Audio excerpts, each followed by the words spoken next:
Good morning. Oh, wow, that's loud. It's my enormous pleasure. I'll give you a couple of minutes just to get settled before Philip starts talking. So I'll extend my introduction as long as I can bring myself to give you a chance to finish getting your coffee and getting a snack, and then we can listen to the talk today.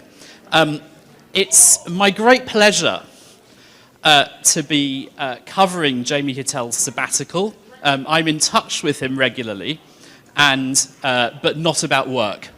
He needs his break, and he is having a really good time. He's currently in Sewanee, having some singing lessons, doing lots of organ practice, and working with the choirs down there.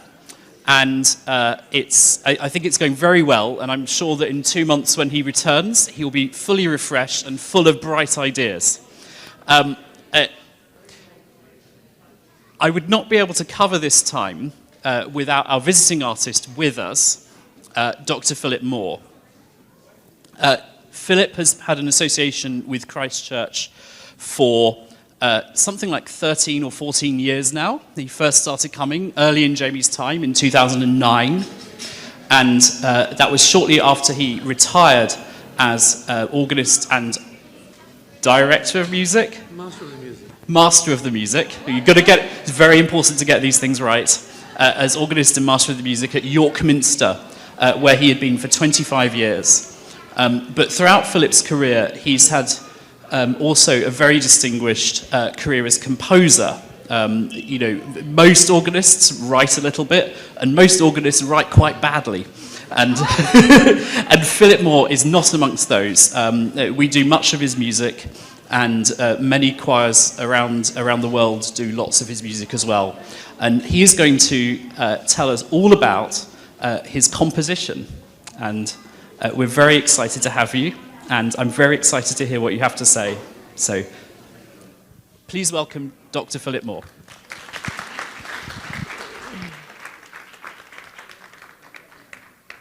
Well, thank you, Johnny, for your very kind introduction. Greenwich is a second home for both Alison and for me. And I often watch your services online, feel totally at home, and can't believe that you're so far away. But it's wonderful when I get here and I feel that this is really a second home. And it's a great pleasure for me to be able to help out with Johnny's fantastic leading of the program, which is a very complicated business in every possible way. And it's a great pleasure for me to be able to help out in whatever ways I can. When I gave my last talk last year, Merrick said, "Oh, can you give another talk?" So I said, "Well, I've only got one talk, and you've heard it." And he said, "Well, give me a title." So I said, "Oh, writing music." And then I thought, what on earth do I say? So I think I'll begin at the beginning to say that music was not always written down and composed. Now, you will all know folk songs that you sing in your church.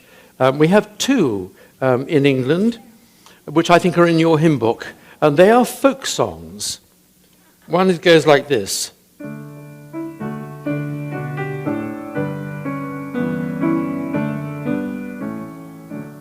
And there's another one.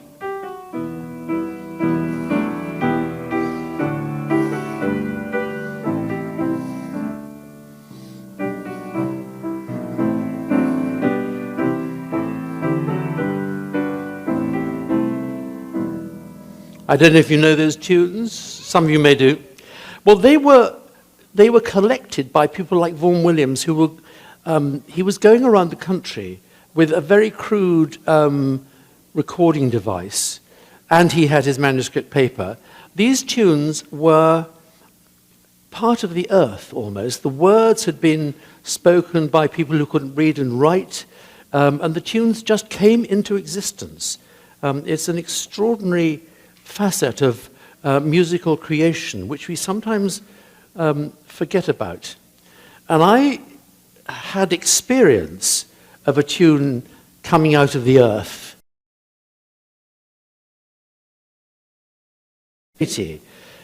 My sister, family, and I were driving to Cornwall in a minibus. There was my brother, my sister, her 4 children, my 3 children, and the children aged ranges from 11 to 5, 7 of them. And they were singing along. It was a long journey. They were singing something called My Bonnie Lies Over the Ocean.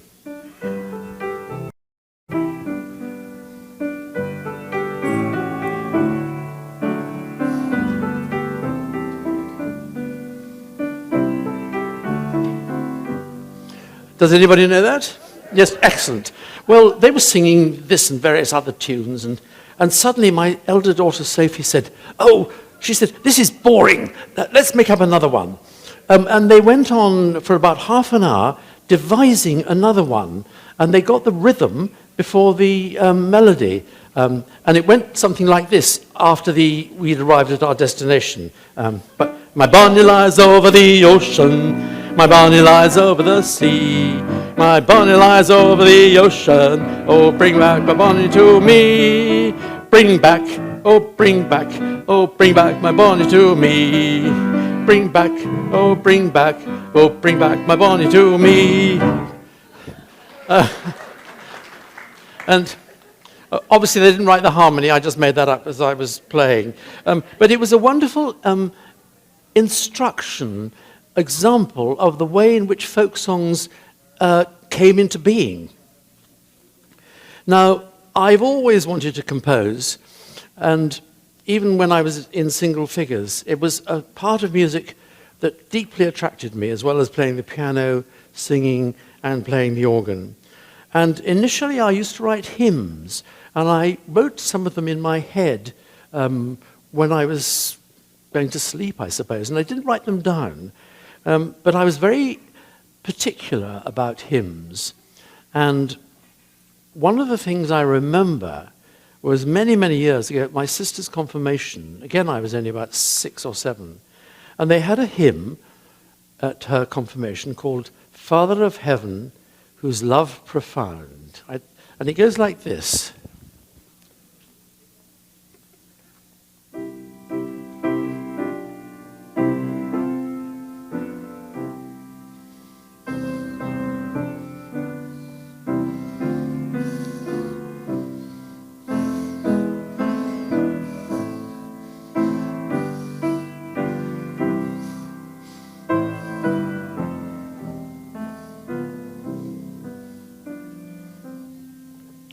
Does anybody know that tune?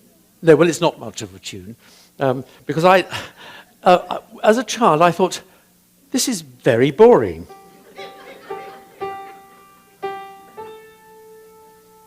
That's awful. And then listen to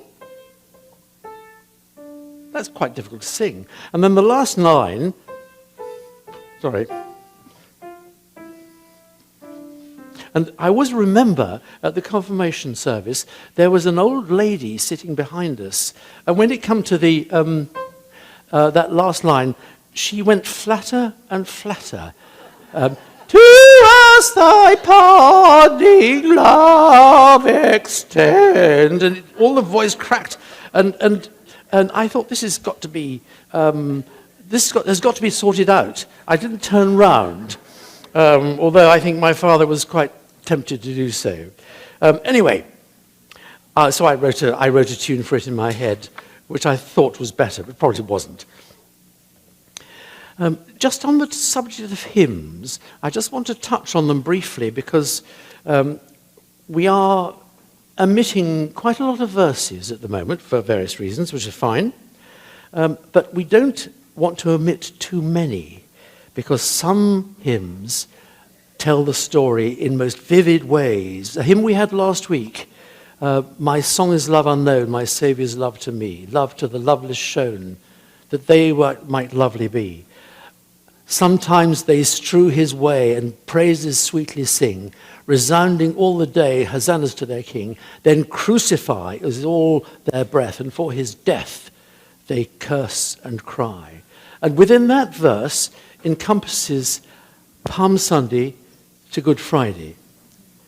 And we can read the story, but to hear it sung to that tune impresses us on our minds far more. And I disagree totally with the person I told you about last year, the wee free minister in the Isle of Skye. When I was talking to him about hymns, he said, "Aye, in hymns there's heresy." Now, this brings me on to another part of what I want to say about the power of music. And I think music is not an embellishment, but it is a language that begins where words fail. And you can say the words of the Sanctus, you can shout them in the church, but unless you sing them, they have a different feeling when they are actually set to music, whether it's Mozart, which we're going to do on Easter Day. Sanctus Dominus.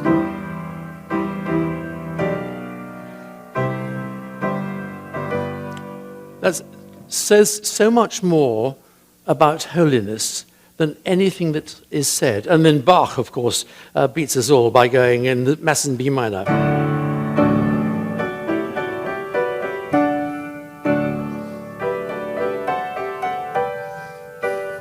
With the full orchestra blazing away.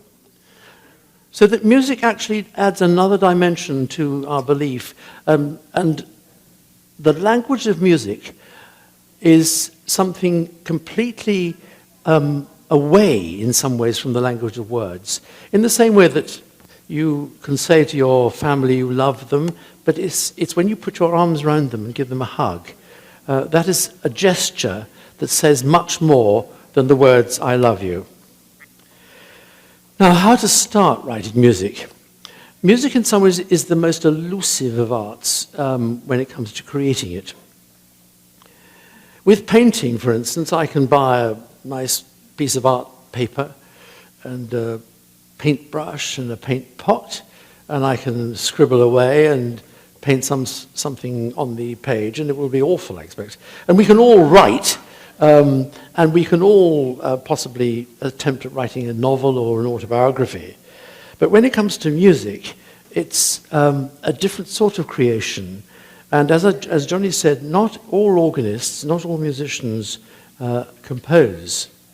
But as I said earlier, I always wanted to write music. When I started, I wrote extremely pale imitations of Bach and Handel, because those were the only two composers I loved. And then one day, my father used to bring old gramophone records. You remember the things that went round in a turntable. Once we got a long playing device, he used to buy records quite frequently. And he came home one day with the Vaughan Williams Fifth Symphony. I said this last year, I'm sure, and I heard this.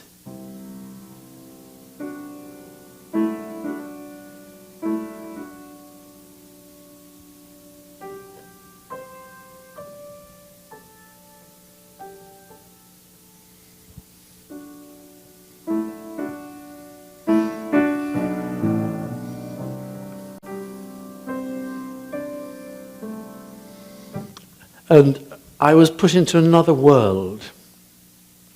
And so everything I wrote after that was inspired by Vaughan Williams. Then, of course, I discovered Britten and Hindemith and Herbert Howells, Dörfler. When I became a bit more mature, I started admiring the great composers, Brahms and Mozart particularly. Now, when it comes to writing music, especially choral music, and this is what you relate to more easily here because you hear choral music every time you come here, you have to consider the poets. And some poets dislike their music to be set, and they almost want to forbid it. Some poets love it if it's done well. And there's a song by Herbert Howells. You must find it on your laptops. It's called King David, and it's a setting of a poem by Walter de la Mare. And his setting is so wonderful that Walter de la Mare said, "I do not want anybody to set these words." Herbert Howells has done it, and it starts like this.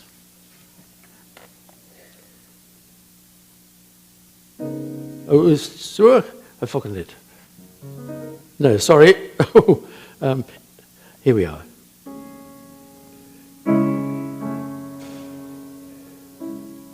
And it goes on, King David was a sorrowful man, and no cause for his sorrow had he, and he called for 1,000 harps to ease his melancholy. And then when the melancholy goes, you hear these chords.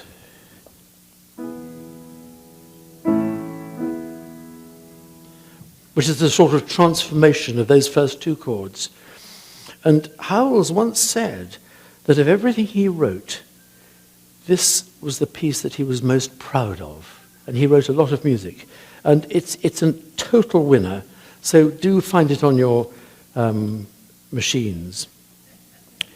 Vaughan Williams was another person who had a very great association with Walt Whitman.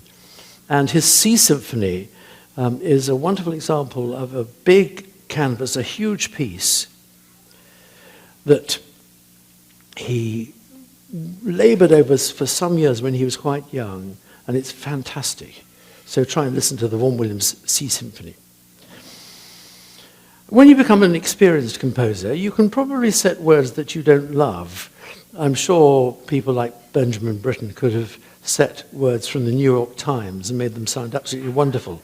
And in fact, he once said, when he was composing a Te Deum, he composed 2 Te Deums, and he said to a friend of mine, he said, it's a bit like setting the telephone directory, because there's so much that you have to encompass.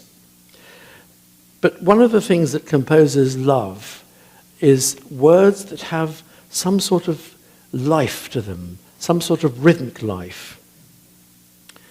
And if you think of the words of the Gloria, Gloria in excelsis Deo et in terra pax aminibus bone voluntatis. Or in the old translation, glory be to God on high, and in earth peace, goodwill towards men. We praise thee, we bless thee. It's a wonderful rhythm.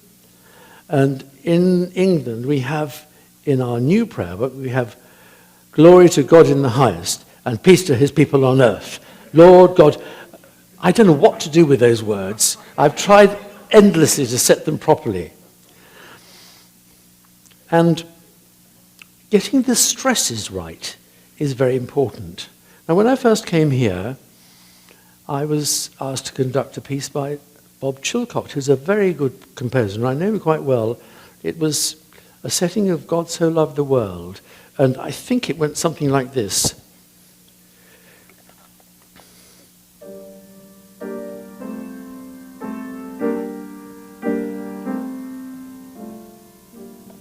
God so loved the world, so loved the world.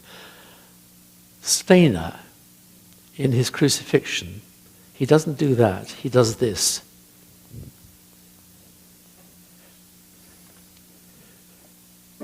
God so loved. Then he repeats it. God so loved the world. And in that little change, Steiner gets the essence of those words. It's not God so loved the world, it's God so loved the world. So that comes on the first beat of the bar. And that brings those words to life in a way that no other way would work. I'm sure if Herbert Howells had set those words, he'd have done something wonderful. He would have gone like this. God so loved the world. And it would have been It would have been fantastic, but he didn't say those words, unfortunately. So this is a plug, a big plug. I want you to come and hear the Staines Crucifixion on Palm Sunday. It's a wonderful piece. John Rutter once said on a broadcast about composing, he said, whatever you do, write music that is in your heart. And that is exactly what Staines has done. It's music in his heart.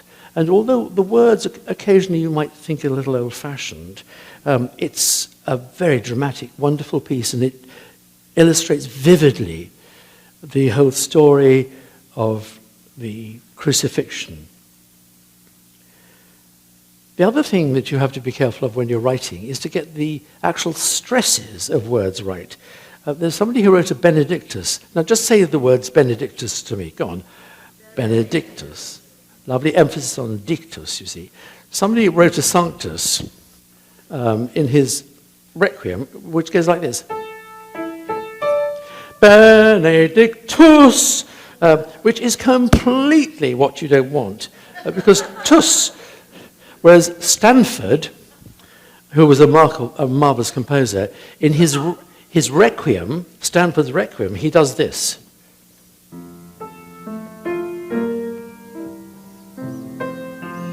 Dictus,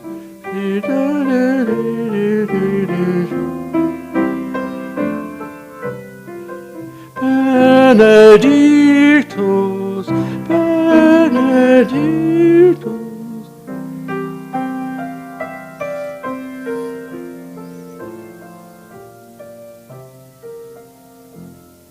So he really brings the words out by getting the stresses right. The other thing you have to be careful of is not to miss out words.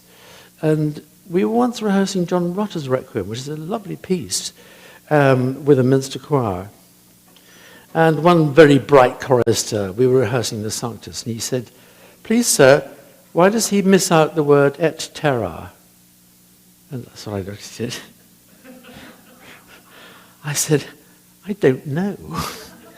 So I said, shall I write to him? Yes, please. So I wrote it to John, and he's a lovely, lovely man.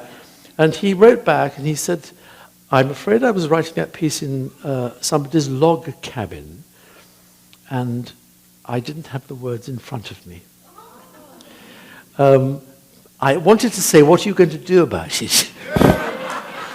And when we did the Rutter Requiem here, I think I was preparing it for Alistair Reid. I managed to get et terra into the music. And I wrote to the publishers and pointed this out. I heard nothing. Anyway. The other thing you have to be careful about is vowels on high notes. Now, the word R, anything with an R, is lovely for a high note. E, you can train people to sing a high note on an E, but it's not easy. And we had a wonderful incident once in York Minster. We were rehearsing a piece of my beloved predecessor, Francis Jackson, who died last year at the age of 104. And Johnny and I were the last people to see him. At least my last memory of him was when you were there. And he was 103 by then, approaching his 104th birthday. And he wrote some wonderful music. There's a fabulous piece, Magnificat and Noctimittis in G. There's also one in G minor. And it's a beautiful piece. It's sort of through composed. It's like an arch. And the Gloria of the Noctimittis does this. And I won't try and sing it because it's very high. Glory B. Listen.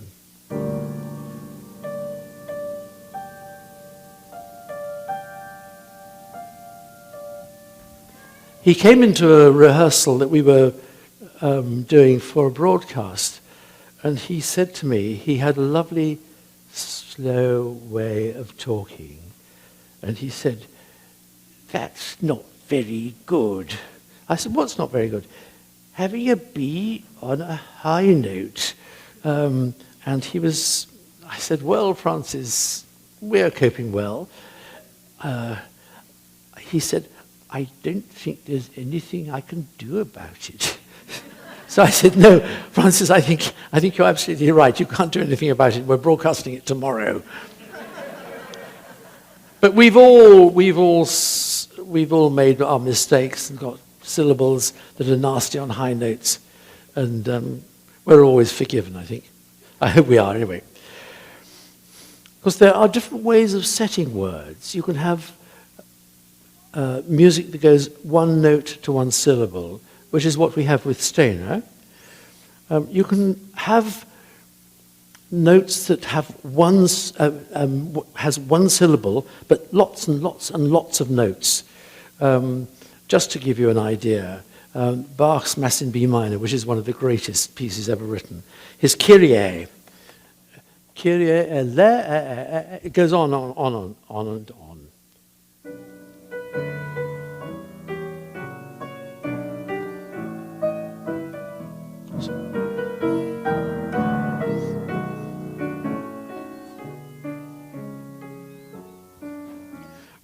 But only Bach can get away with a melisma, as we call it.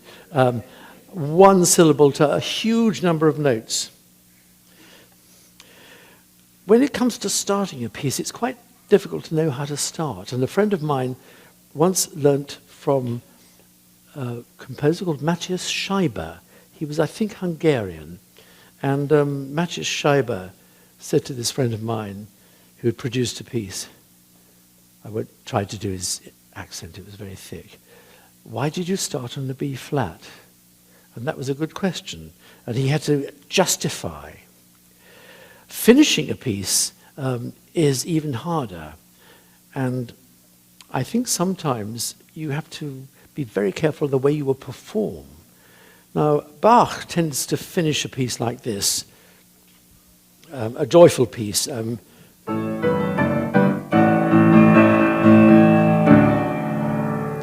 Handel, on the other hand, does this.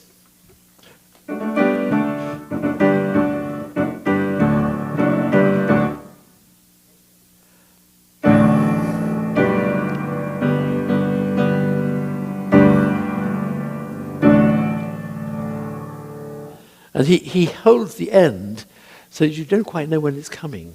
And just occasionally I have conducted performances, hallelujah, hallelujah, and suddenly you hear, ha, in the rest.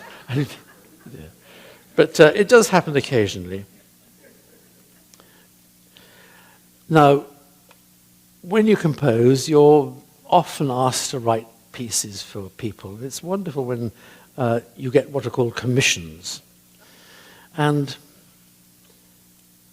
I like to know what the choir is like, what the building is like, and what the organ is like.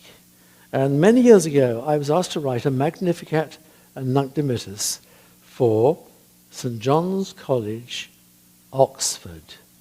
Note, not Cambridge, St. John's, Oxford. And I had retired, so I thought, I'll go and listen to the choir and see what they're like. Went down to the choir, and they had rather too few tenors, which is not unknown in any choir. The sopranos, altos, and basses were fine. The chapel was very lovely. But the organ was unspeakably awful. And to tell you, it was put in 2008.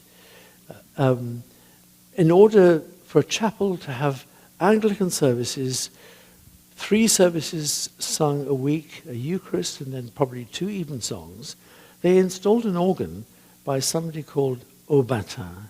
I think that was right, isn't it? Yes.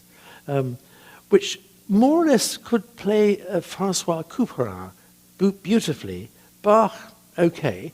But when it came to Anglican liturgy, it was absolutely useless. And the evensong I went to, they sang a lovely piece by somebody called Sidney Watson in E, and it starts like this. A lovely lyrical start, and there was a lot of attack on each note, and I heard and because they had this funny sort of fundamental noise before the actual organ made its presence felt. And so I thought, what on earth do I do? So what I did, was to write a piece which had organ thunder from this awful organ. And then the choir, I got them to be accompanied on the little one manual chamber organ, and that seemed to sort things out.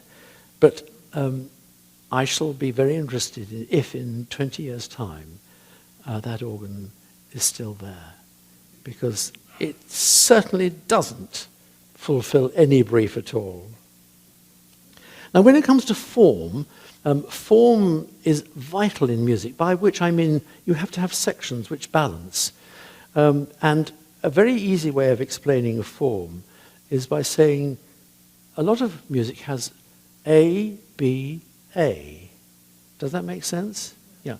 And in fact, the anthem that we sang today by John Ireland really is in ABA form. So we had this wonderful start, some beautiful piece.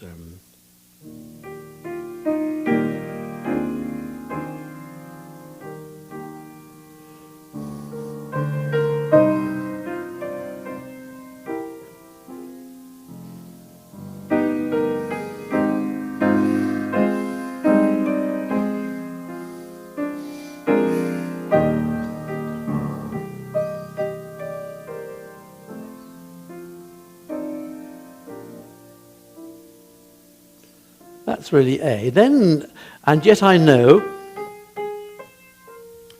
really is B, which develops. Then, and yet I want to love thee, Lord. We come back to the opening melody. And yet I want to love thee. But he buries it.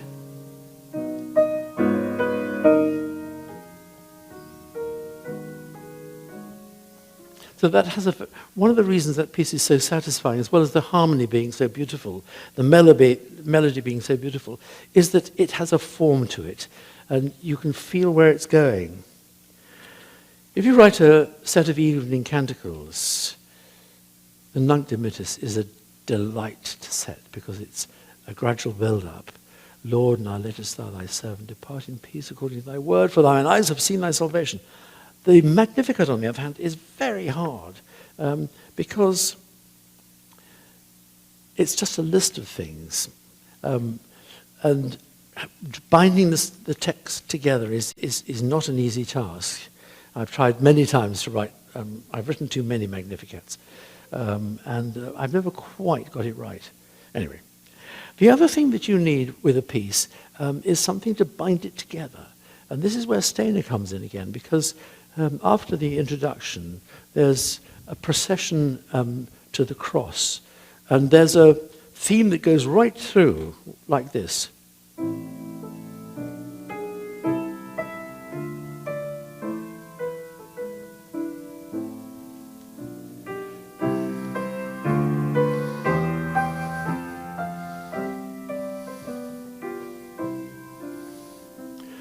And that appears at various places in a long movement, probably lasts 5 or 6 minutes. But hearing that every now and then binds the whole thing together in a way that if he didn't have that, it wouldn't be bound as well. And that's another plug. Palm Sunday, please come and listen to it. Now, you've heard what fugues are, I'm sure. Do you know what a fugue is? Some people do, some people don't. A fugue is basically you have one melody and it's followed in a different key with another melody over the top. So you get this.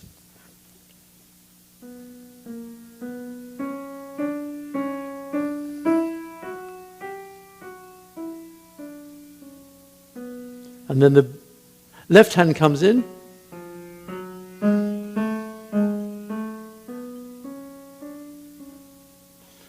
So that you have we have a tune over the top.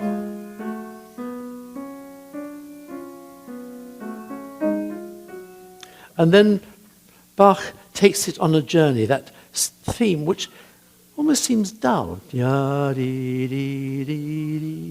he transforms it with his own skill so that the final pedal entries on the last page are stunning.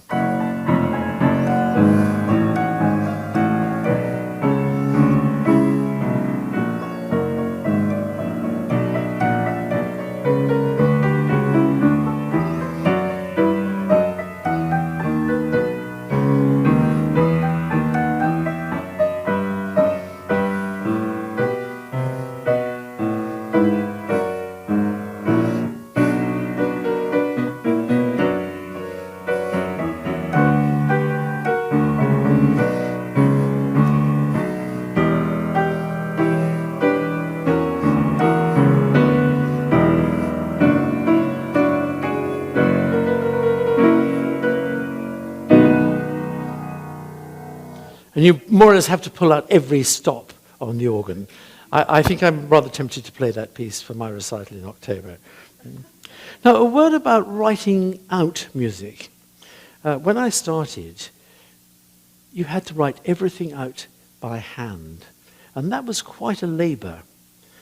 If you think you're writing a piece for a full orchestra, you have at the top a line for the flutes, oboes, clarinets, bassoons, horns, trumpets, trombones, tuba, timpani, choir, if it's a choir piece, strings. And you have to write every single part out. And it's a very long, laborious process. Then you have to find some poor old flunky to write the parts out for the orchestra, just separate parts. It's a big, big job. And I sometimes think, and I may be being unfair, but I think sometimes people are eager to write music because it's so easy to do. Because these days we have music programs. I use something called Sibelius, and I write a thing into the computer. If it's a full orchestra, I write all the parts out. I can then press a button, and the parts, the separate parts, come out, then I can send it to whoever asks for it. So, for instance, I have just written a Stabat Mater for the choir here, for the St. Cecilia choir.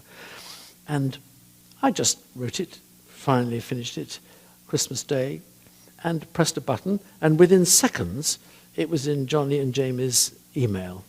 And it's extraordinary. And I think sometimes we've lost something, although I would never want to go back. But what we have lost is the delight, or otherwise, of composers' manuscripts. Now, Herbert Howells's manuscripts were immaculate. Elgar's were immaculate. Strauss's were immaculate.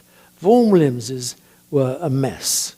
And I think it was probably because he was made to write with his right hand, and he was actually, by instinct, left-handed, as I am. So what happens when I'm writing a piece?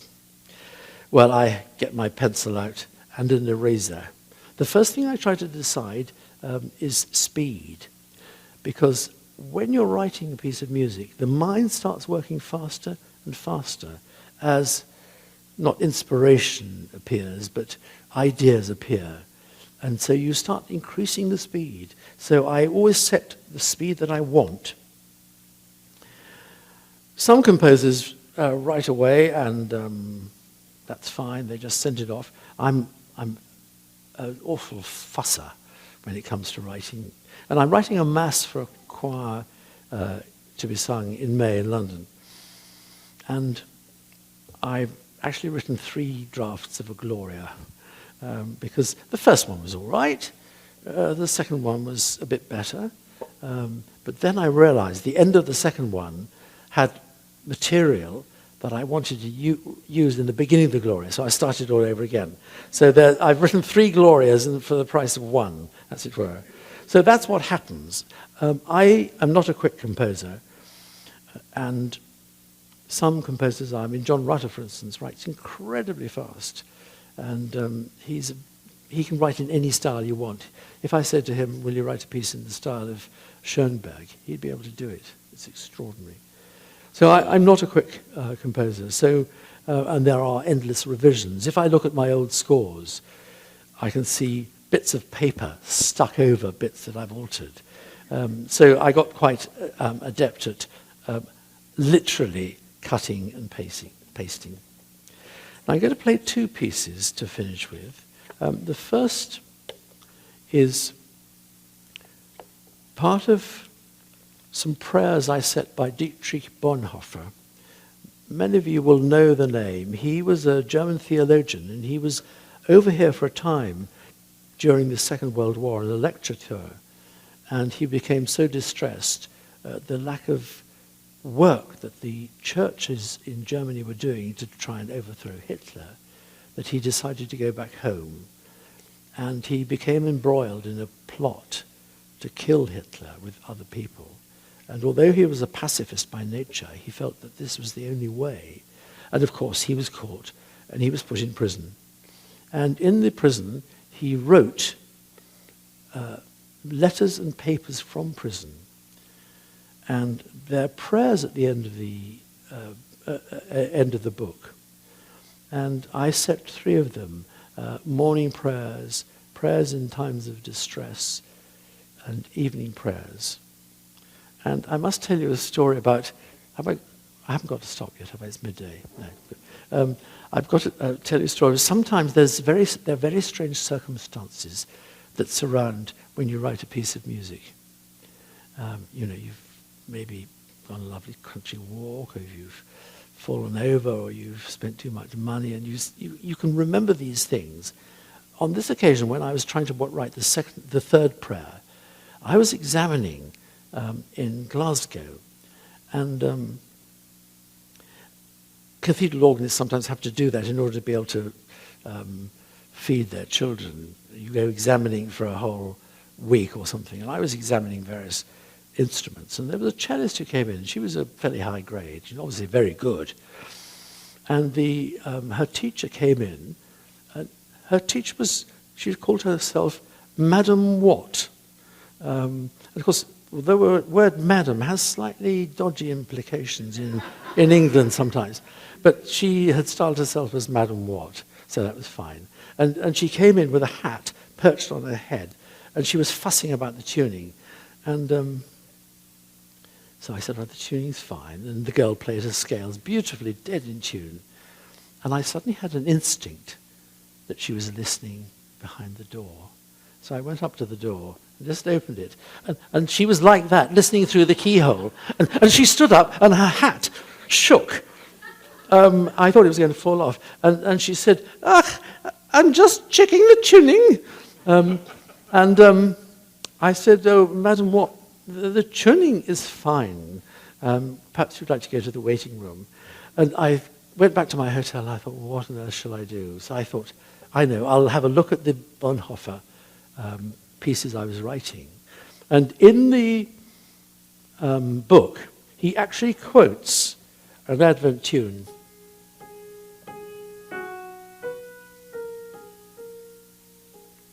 And I thought, I'll base the last movement on that. So after the experience with Madam Watt and the tuning, I started writing the last movement of these prayers. So, thank you. And you'll hear the chorale.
So thanks to Madam Watt for the inspiration, or making me want to do something completely different to listening to her worrying about the tuning. The last piece I'm going to play is a setting of Let All the World in Every Corner Sing. Now, again, this was a very foolish thing to do, because Vaughan Williams has set it immortally.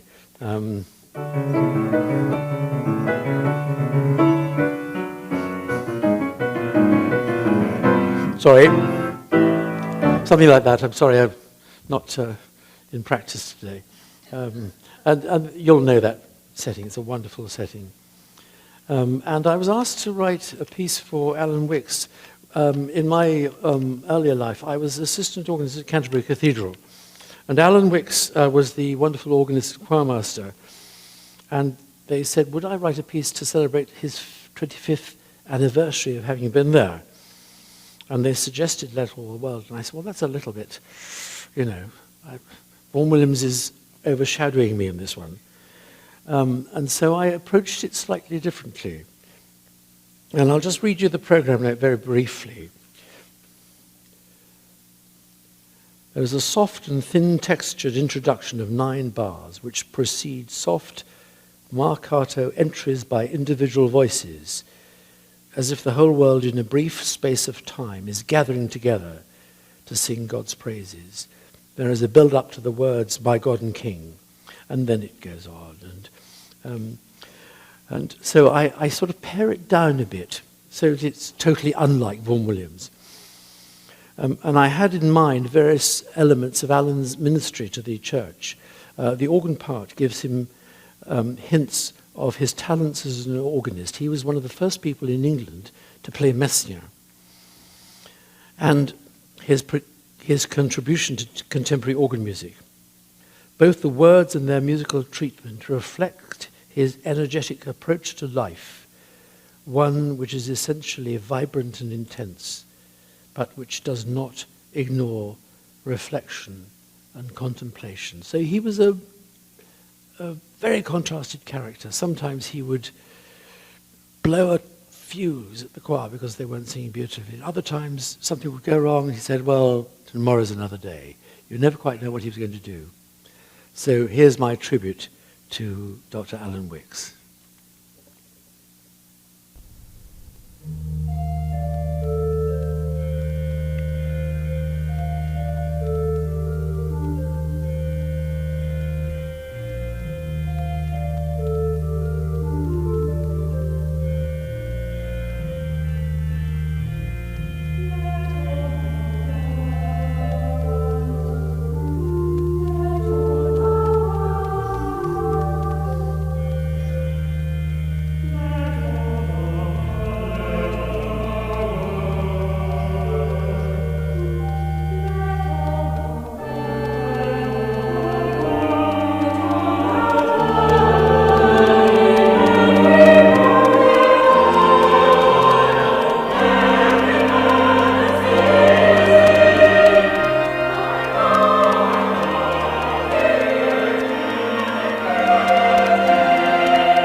Do ask questions, please.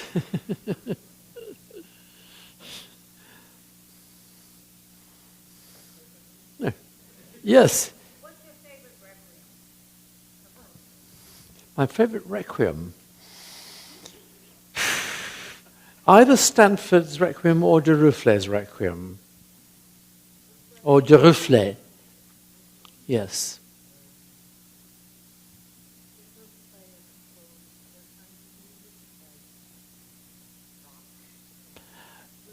No rock, no blues, unfortunately. I would like to be able to, but I don't think I have the skills.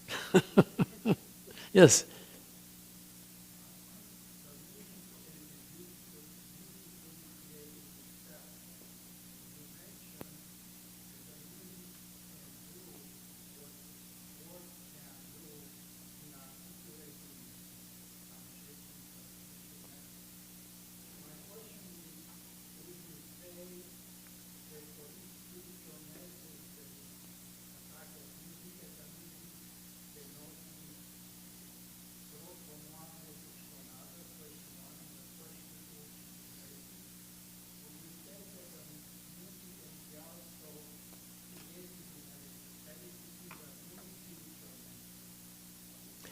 I think different composers can illuminate the same text in completely different ways.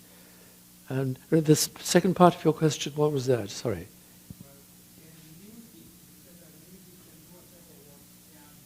Yes.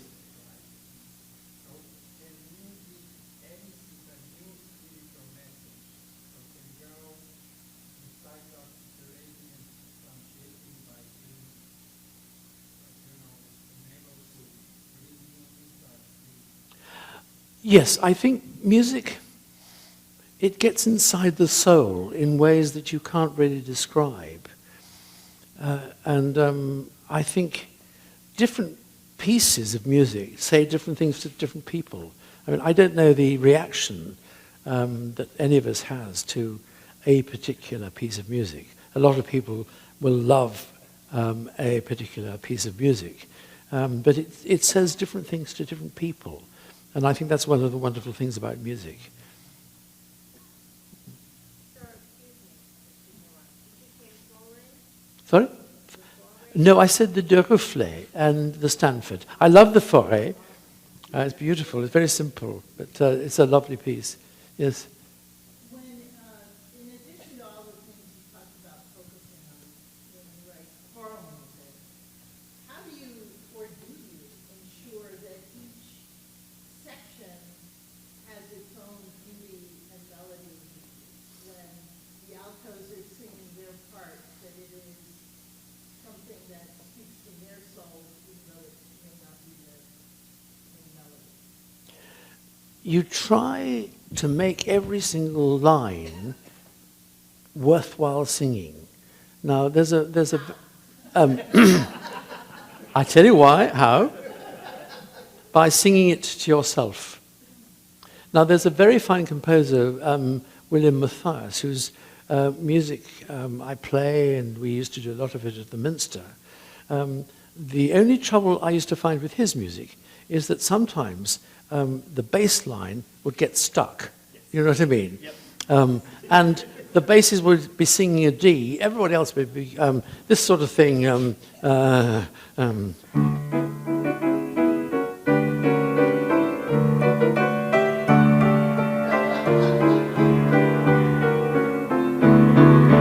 then you put the poor old basses. So I do try and make sure that the lines are interesting because, you know, the great composers, I would say the Kyrie of Bach, which I played earlier, every single line in that is interesting. Same with William Byrd, for instance. So it's something you have to, because there's nothing worse than a choir master looking at a section, realizing that they're bored out of their minds, especially when it's your own music. Yes?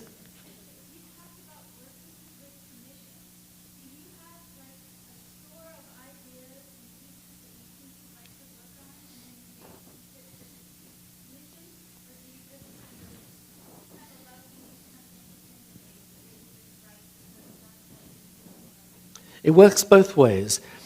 The commission for the Bonhoeffer prayers, it was a quartet, a choral quartet, and they said, would I write a piece of music? So I found the Bonhoeffer prayers and I set those for them.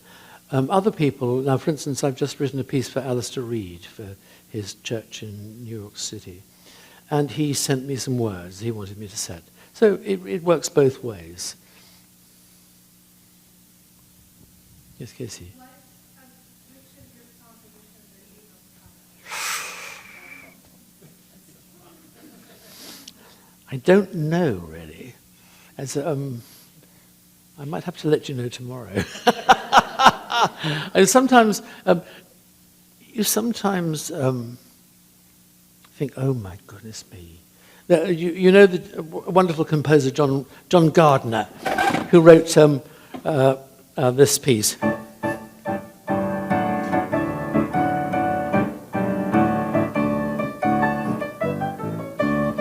Tomorrow shall be my dancing day. And he's written lots of other music. That's a fabulous piece. But he has been known, he's no longer alive, has been known to listen to one of his first performances and whisper to his son, I really don't like this piece. He was very self-critical. So, I think that's it. yes, lovely. Philip, thank you so much. That was a remarkable talk. Yeah.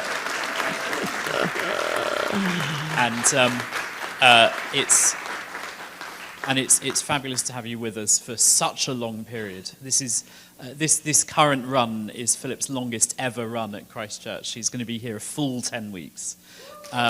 So we have very nearly 2 more months of him. So it's fabulous to have you with us and fabulous to hear you talk. Thank you very much. It's fabulous for me, Johnny. It really is. Thank you so much. Thank you.